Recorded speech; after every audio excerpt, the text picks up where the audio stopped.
So I was getting ready to watch the NBA draft, and on the eve of the NBA draft, this came down the news pike, the news wire. Klay Thompson suffered another injury that's going to keep him out of this upcoming NBA season. And that's sad news. I wish him a speedy recovery. Sending prayers out to Klay Thompson. He suffered this on a different leg, and it's just one of those wild freak accidents that it's just an accident. Okay, so this is sad news for Klay Thompson. As well as the Golden State Warriors, a lot of people were penciling the Golden State Warriors in as making a playoff run. Now, it's not the same Golden State Warriors that won over 70 games.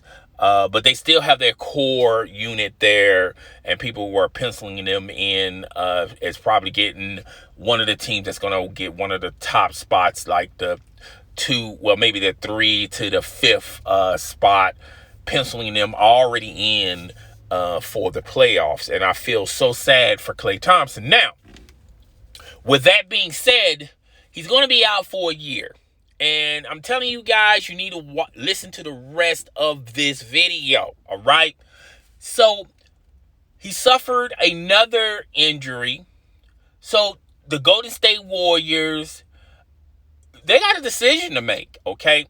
Are we contending, or are we just going to shut everything down yet again this season and try to re-spark this thing next season like they did last season?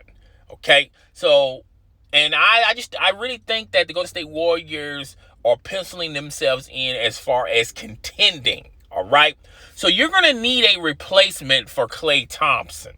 All right, you're gonna need a replacement for Klay Thompson. Hopefully you get somebody that can replace as far as scoring goes, as far as experience goes. And I have a proposal.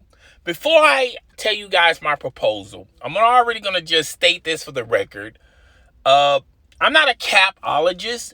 I just don't see cap-wise how you're going to make this work, because the money is just not going to be it's not going to be right.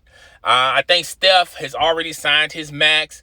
Draymond Green done signed his max, as well as Klay Thompson. So I just don't think they even have enough on the books to even orchestrate this. Now, they do have an exemption that sort of helps them cap wise, but not to the extent of what I'm proposing. All right. So this is not what I'm about to propose is not going to, it's cap wise, it doesn't make any sense. All right. So there's another guy out there in the West. And another thing I feel like this is not going to make sense is, it's hard when it comes for trading.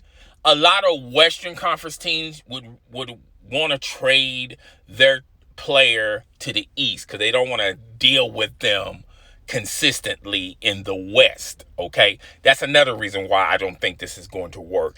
But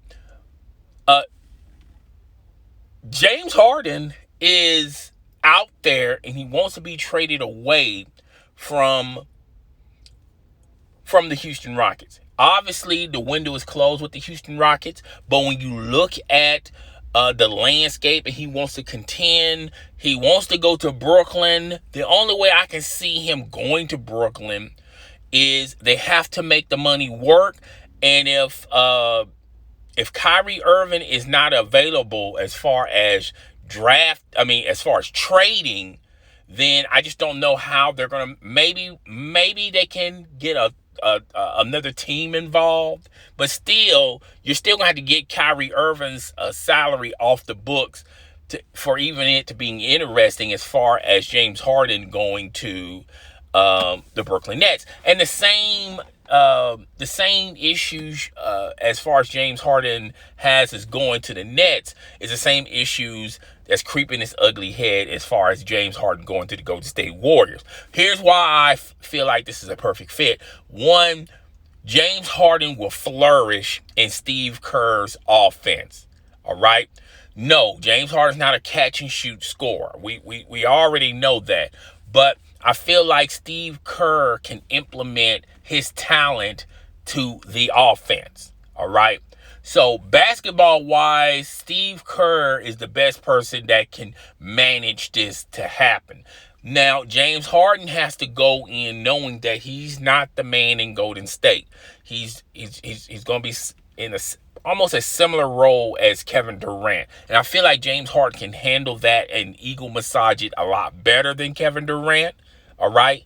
And he will welcome it with open arms quicker than Kevin Durant. I think Kevin Durant tried it for a year, but ultimately he just couldn't tolerate it. Okay, so basketball wise, I can see it working because of Steve Kerr and the other players. I think Draymond Green will welcome this with open arms. Steph Curry would open this with open arms. Everybody on the roster would accept this, okay?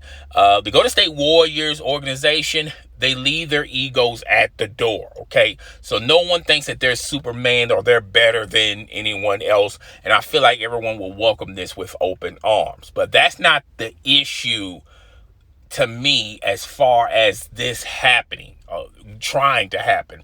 Obviously, you're going to need a third team. And obviously, the Golden State Warriors are going to have to clear enough cap room. Obviously, for this to be entertained or even come close to happening, they're going to have to give up the pick that they just drafted last night. Obviously, he's going to be in that package, okay? Now, you would want to try to keep Draymond and Steph Curry. I feel like the only player that's not going to be traded is Steph Curry. All right, but everyone else could probably is possibly on the table. They would love to keep Draymond Green, but if they have to deal Draymond Green as far as the salaries go, they would quickly do it faster than the Brooklyn Nets trying to trade Kyrie Irving to try to get James Harden into their cap. Okay, I think Kevin Durant will have a huge issue if they're as far as them trading Kyrie Irving.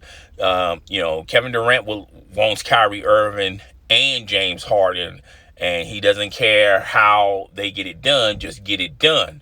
Also, I feel like when you look at the Golden State Warriors rosters, they have pieces on that roster that may not be desirable, but they're interesting. And Houston can have those pieces and, they can either try them out for their roster or flip them for other picks. And to be perfectly honest with you, Houston's in the same boat as the Oklahoma City Thunder. It would just be best for them to just whatever pieces they get from the Golden State Warriors, they're better off just go ahead and flipping those picks. Obviously, the Golden State Warriors are going to have to give up a lot of draft picks for this to happen. But that's not even the hard part. The hard part is trying to match salaries, because with the draft, with trades, you have to match the player's salary to whatever salaries that you have, and it has to be equal for it to work. And the Golden State Warriors, they don't have a lot of cap room to try to keep everybody happy, okay? Obviously, they're going to have to give up a lot of players as well as draft picks for James Harden. Now, the Rockets, I just don't see the Rockets even if they could get this done. Basketball, it would make sense. Salary cap, it will make sort of sense, but they can still try to pencil it in and try to get it done. But to me, I just don't. The Houston Rockets do not want to see James Harden on a consistent day in, day out basis. Okay, they want him banished from the West, and they would love to trade James Harden somewhere out east where they only have to see him 2 times a year. All right. So but I feel like between Brooklyn and the Golden State Warriors, the Golden State Warriors have pieces that are interesting that they can just add to their roster, or they can flip them for other picks. Okay, they have interesting pieces than the Brooklyn. Brooklyn, what they're offering, a lot of those pieces are like 27, 28 years old.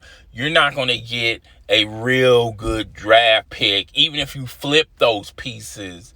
And the Golden State Warriors have already done, obviously, the big man that they drafted last year, he's going to have to be in this package. And I think overall, that's a piece where the Rockets can look at and say, hey, if we have him on our watch in our organization, that's somebody that we can build around with. Okay, with Akeem Olajuwon, he can build the fundamentals in him.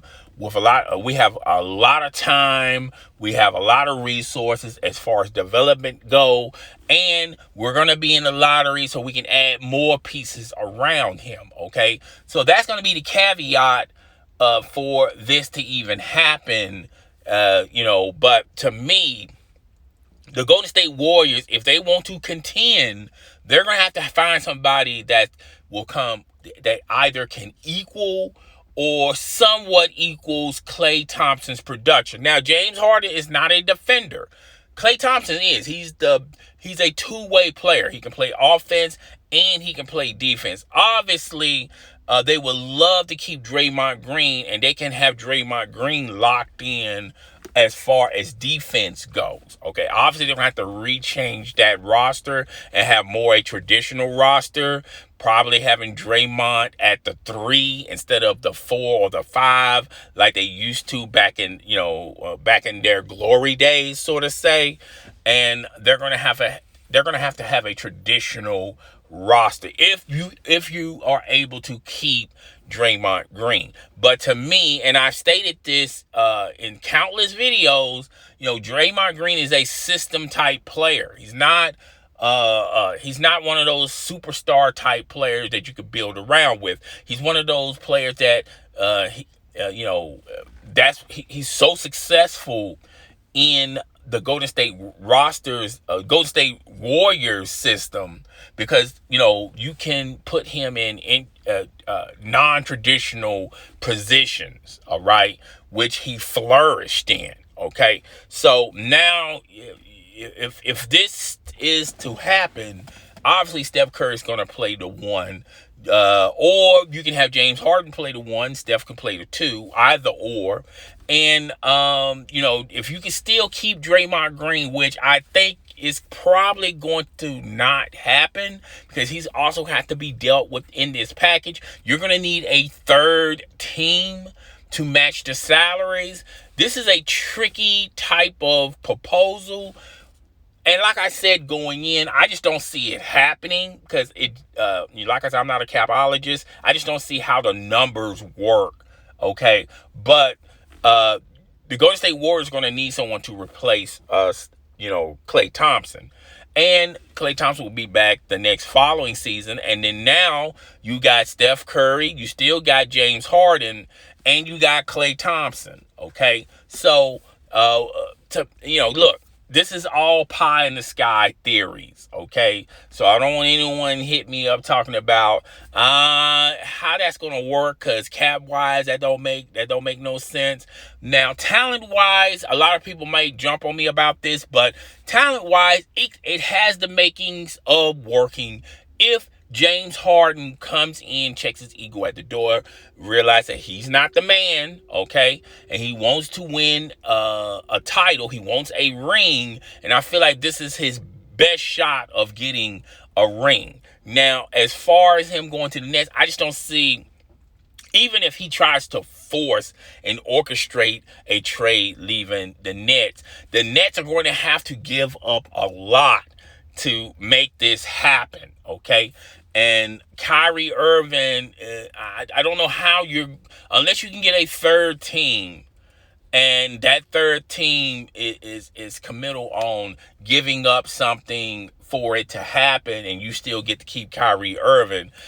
Still, even with this pick, I still just don't see how that's going to work with the Brooklyn Nets. But, well, we're just going to have to wait and see, all right? But that's my proposal. Yes, I know this proposal has a lot, probably won't be able to work cap-wise, salary-wise. But I do feel like talent-wise, it has the potential of working. All right. So that's all I got for today. I will see you guys on the next video. Deuces.